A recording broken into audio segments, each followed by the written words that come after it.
Hey, it's Adam with Ox's Odditorium. Today I want to talk to you about a game called Cedars from Sereis Exodus. This is a 2 to 4 player game. Takes about 2 hours to play. It is produced by Sweet Games over in France. It's going to be production is currently ongoing with WizKids for a US copy. They're hoping it will come out in the fall of 2020. So we'll see what's going on there. So this is not a rules explanation. This is just an overview. Um, I should say it's an overview with a rules explanation, but not a learn to play rules explanation. So we'll kind of cover some of the components and things like that, go over some rules, and I'll go ahead and tell you my final thoughts on what I think. So this is an episodic game, and they are currently working on expansions, or expansions have been released.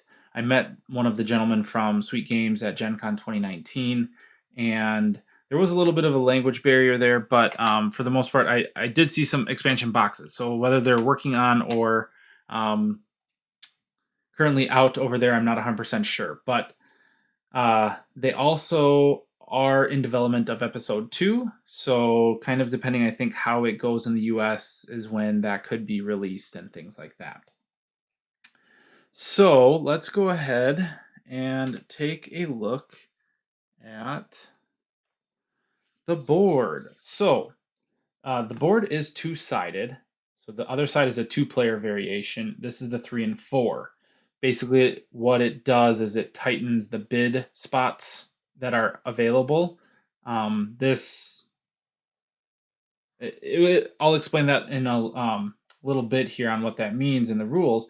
But for a 3-player game, some of these are blocked off on this side. You have kind of the meat of the game with the 192 art cards, and they are 6 different colors for the 6 different factions, or in the game they call them castes. So in the game, the Cedars' way of life is threatened by an unknown force. So they are basically building giant ships called arcs. They're like colony ships, and that is what you are doing in this game. You are a representative trying to build the best arc possible. You get prestige points for adding certain people or rooms, or called units in this, into your arc, and the person at the end of the game with the most prestige points wins. You'll also get a player board, and you'll have 1 negotiator chip from each of the 6 factions. You also have player cubes, and then some general supply stuff would be the crystals here, which are the currency. You have your diplomat chips, like that level, so those are those tokens here. And then you have some specific cast abilities that require these 2 types of tokens here. Diving into the cards a little bit further, there are 2 main types of cards. So there's the 6 casts of cards, which are dictated by the 6 different colors, but there are also 2 different types within that. So you have a door icon here, which signifies a unit, and a little almost person outline silhouette, which signifies crew. So in order for you to basically activate a crew, they have to be put in a unit, because you can't really have them working if they're not in a room on your ship.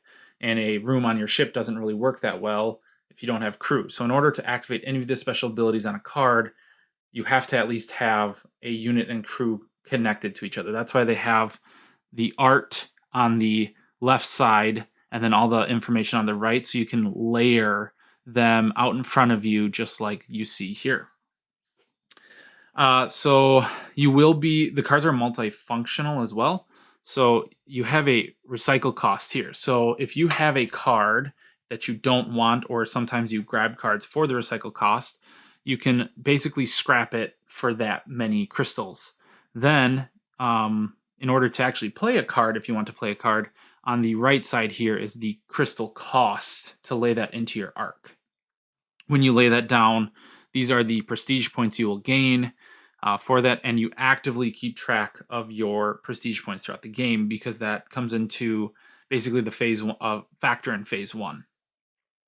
The next thing you'll see on the card is this mutagen. There are also right here, perfect, jailer cast abilities, and then there are some other cast abilities that produce workers and like priests and things like that. But that is this little section here, and it's just a little tab.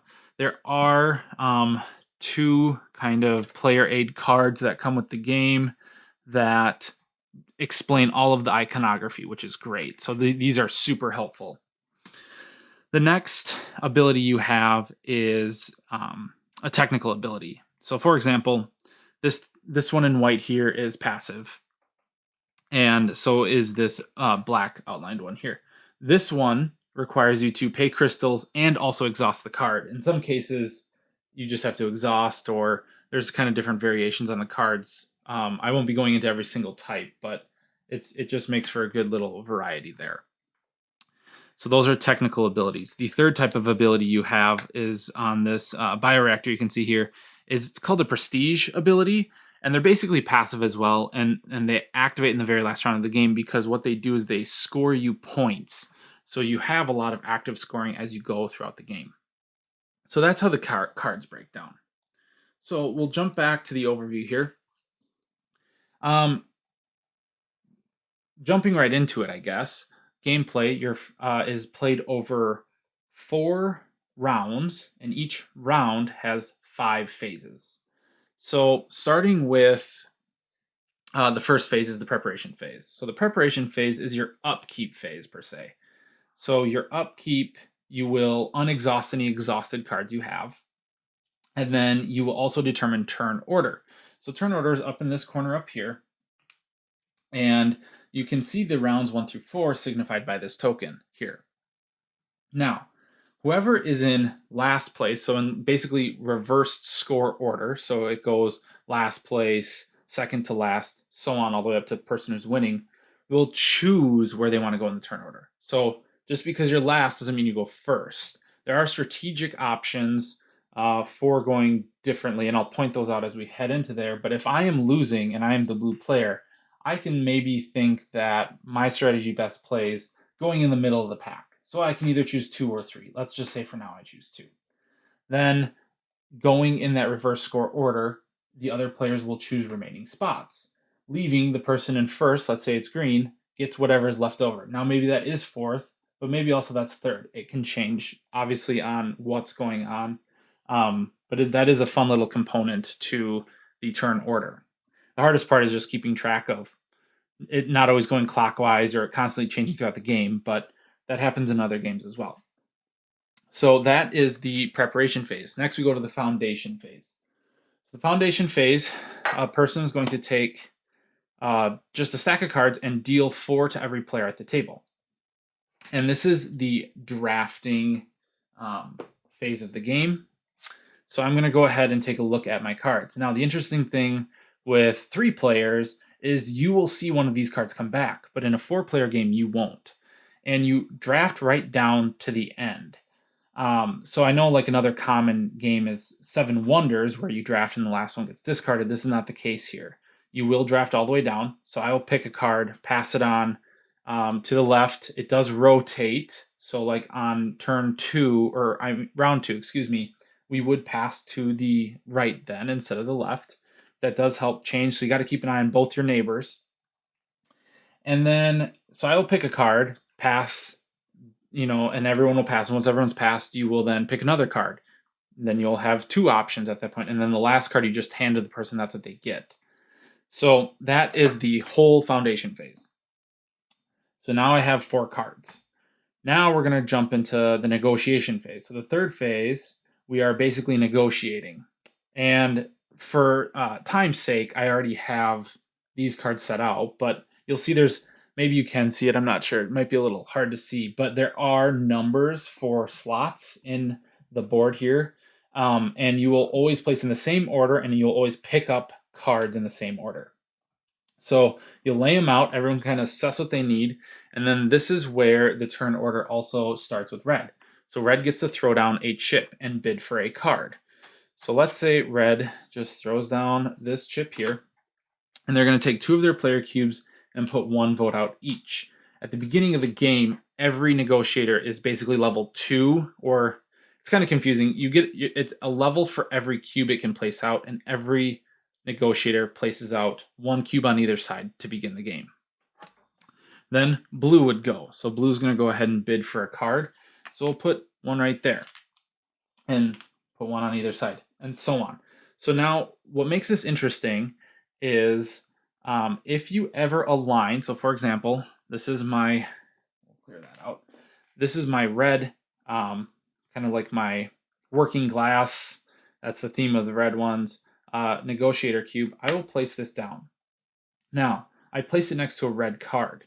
Because the factions or casts match, I gain a bonus influence on that card, and I still just place one.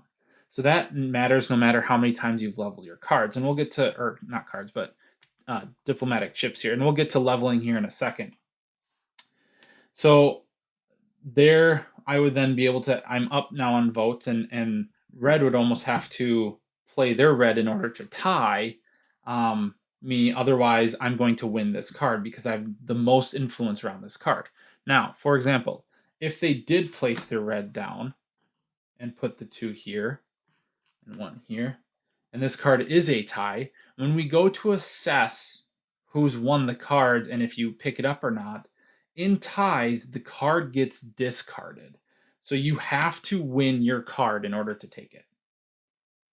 So once all the negotiator chips have been placed, and in a 4-player game, there's enough spots for everyone to place all of their chips but one. And that's important because when you go to claim a card, so let's just say I did win this card.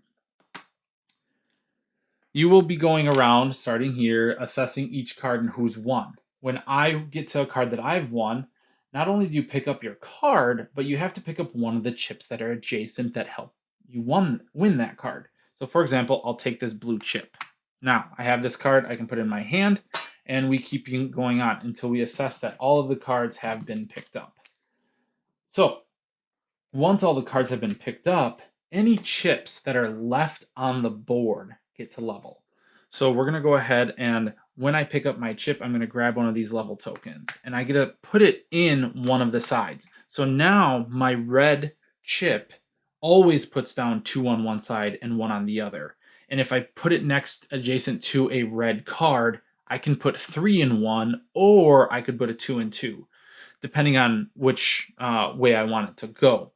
But you can never split it. So if I level up let's say I level up my deviant negotiator to a 3-1, you can't split that if it's better for you once you've played it. You have to put 3 on one side and 1 on the other, permitting the bonus of the cast type as well. So you could always obviously put 2 and then 3, but the bonus is kind of a separate factor there.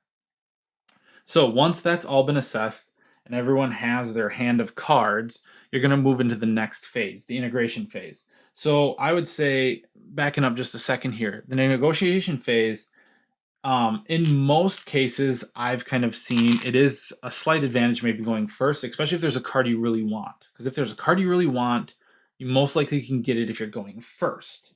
I did mention, though, that going first always isn't a benefit, and the next phase, the integration phase, is an example of that. So in the integration phase, I'm just going to take a couple extra cards here. What you will be doing is placing your units and or paying for cards, recycling cards, and rearranging your arc. So I will be setting up my rooms, placing workers in those rooms, and each room or unit, I keep on using those interchangeably, can host up to 2 crew. So I'll kind of build up my arc as long as I have the resources for it. So if I had a bunch of crystals, I can probably lay down a big turn. Otherwise, I wouldn't be able to lay out this many cards in one go. I mean, because this is even just 7 costs for these 3 right here. In order to get that 7, I would have to trash or recycle these 3 right there, leaving me these 2 cards to kind of fumble with what to do. So it is pretty, not only when you're drafting cards, you don't honestly want to draft just straight, oh, I'm going for like 2 types of casts to combo off of each other. You kind of also have to look, well, wow, that card, it's from the Bio Consortium, the green cast, but it's also worth 4 when I recycle it. So maybe I just need I need to build up my resources. So that's kind of an interesting dynamic to the drafting as well. So once I've integrated all my stuff, then the next player goes. So if red's integrated all this down, then the blue player gets to go. Now, what is interesting about kind of this waterfall effect is red's played everything. They're kind of helpless at that point until what they have out. Now, blue can kind of mess with red if they want to, or they can kind of play their own game. So some cards like the bio consortium, the green cards, kind of specialize in manipulating the crew cards, where the blue are kind of like the engineers of the arcs. So they're really good at like taking out units and kind of shutting down units. And then there's obviously each kind of faction has its own kind of specialties, and you'll find that out more as you play them. But yeah, so now blue gets to kind of react to red or kind of play their own game, and so on. So going forth here is really interesting because you get to see what everyone does, and your whole hand for uh, that round is protected because you get to be the last one to lay all your cards down. Now, once everyone's played all their cards, you go to the final. And I should also back up one more time here. In the integration phase, you get to activate your cast abilities and your technical abilities. So the first kind of two sets of abilities on cards. You do not activate the little gold prestige abilities until the final phase, which is what we're going into now. So the first part of the prestige phase is nice because you get to rearrange your arc again. Because if you are the red player, you most likely won't have the same arc when you lay it down on the previous phase as when you get to the prestige phase. So this allows you to, if someone's destroyed a unit and you have just crew floating in your arc, to be able to find them and get them into a room or split them up. Or maybe you suddenly have a couple full rooms, but someone destroyed a bunch of crew out of your one room, so then you can go ahead and shift someone in there. That way you can activate as many abilities as possible in your scoring round. Because if I do not have a like that symbiotic crew in a room thing, nothing on that card works. So you don't score for even any of the keywords that may come up. And I just kind of want to zoom back into the cards here. So this is a good example of a prestige ability. So the green means you score 2 points for every mutant that you have. So, and this is a keyword, hospital. So you can also find ones that say score 2 for every hospital you have. But for every mutant that you have, so if I've mutated my own worker in this case, and they're in the bioreactor, they score 2 points at the end of the round. Let me see if I can find, there's also majority ones as well. So let's, oh, perfect, right here, the casino. So the casino, you get 2 points for every safe keyword. So for example, the casino has a safe, and just so you know, the safe allows you to store extra resources there. But if that card ever gets destroyed, you lose them as well. And then the majority, if you have the majority of the originals, that's the English term for them, but they're actually the yellow cards. They're kind of like the judicial system, which is kind of interesting. So if you've paid off the Senate enough and you have the most influential people for your kind of scum, low life casino workers, and you know, they're kind of like the smugglers, and there's some prostitutes, so there's a little bit of adult theme there, and brothels and things like that. So kind of the shady characters of the arc, you actually score 6 points. So if I have multiple casinos in my arc and I have the majority, each one of those score. So also if I have 2 casinos and they both have the safe key term here, I would score 4 for this one and 4 for my other one. So they all do stack. So you do have to be careful watching what other people are grabbing in order to prevent them from kind of running away with some high points. So that is the final phase. Once you're done with that, you go back to the preparation phase and you assess turn order. So at that time, people have scored, people have moved. Now we're going to kind of clear this, move this up 1, and assess who's reversed prestige order, who gets to choose, and you continue on and kind of rinse and repeat. One other thing that in the final round, one change is actually when you go to level your negotiators, because leveling your negotiators in the final round doesn't help you at all. It let's switch to here. Wrong game. Okay, so leveling your negotiators doesn't help you in the final round because there aren't going to be another round for you to use them in. So instead of leveling, they actually score how many cubes they can lay down. So in this case, this guy is a 4 level negotiator, and if he's left on the board, I score 4 prestige points at the end of the negotiation phase. So that's the one change there. So final thoughts. A couple cons. New players. So the rules are very, very easy to teach, which is a positive. But the cards add so much variation to the rules. There's so many things that they break, manipulate, change, make harder for other players. So really getting a grasp and seeing the downstream effects of some of these things are harder for newer players to understand. When I first played the first couple times with all new groups, it was just fine because we were all on the same playing level. But then in the next couple games, you did see certain players, not with a advantage, but any other understanding a little bit better than in just any other game. But once you have everyone kind of ticking at the same time, it's really interesting once you get people getting a couple playthroughs of this, and you got 4 people sitting there just ripping each other's arcs apart and doing crazy things, and you see kind of the score track actually slingshot a lot, which is really fun because it keeps it interesting. Because one round you'll be destroying everyone, next you're in last, and then it's awesome. Another thing that was a little bit bothersome but not a big deal is the negotiator chips actually um, came unstickered. So I had all these blank chips and I had to sticker them all. So they are two-sided. So there's like your faction on one side and then just a blank on the other. Not too big of a deal, but that could change with the WizKids production. I'm not sure. But otherwise, it's not a big deal. You do it the first time, and I haven't even thought about it since. And honestly, it's totally worth it. So, some pros. I love the turn tracker. The turn tracker is so fun in terms of knowing kind of what you're trying to go for. Do I need cards? Do I just need to not have my arc messed with a lot? That adds a very interesting twist on an already pretty deep strategy game. The variety of cards.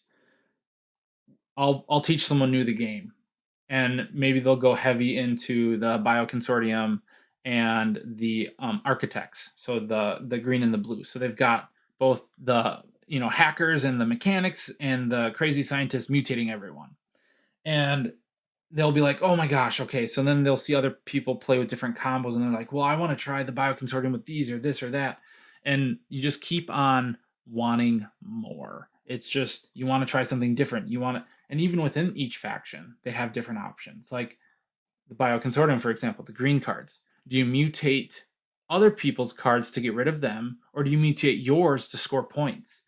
Because a lot of the units from the Bioconsortium have the hospital key tag, which are good then to put mutants in your hospitals.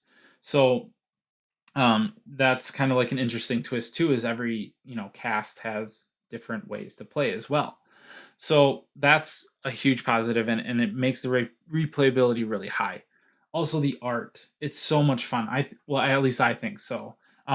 Yeah, I cover up half the card, but half the time I catch myself looking at more of the art than actually reading what's on the card. So maybe it slows down the game, but it's totally worth it. It's super cool. I personally have rated this an 8.5 out of 10 on my Board Game Geek account. I think it's a fantastic game. I'm super glad I found it at Gen Con 2019. I've loved every play. I've crushed people. I've been crushed. I've had tight games. It's been all over the board, and you can never really predict what's going to go on. So it's a great experience, and I highly recommend it.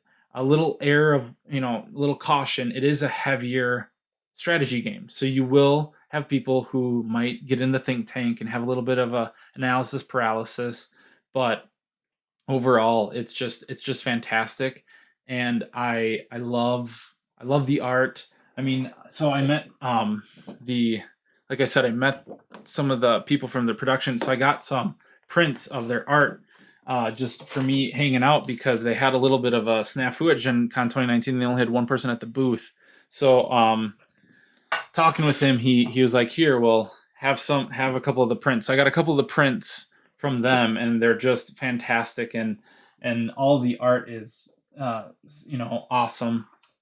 And I really can't recommend the game enough. It's definitely staying in my collection, and it's staying for a good while until I can find honestly a better drafting game that I like more, because it's definitely my number one drafting game for sure.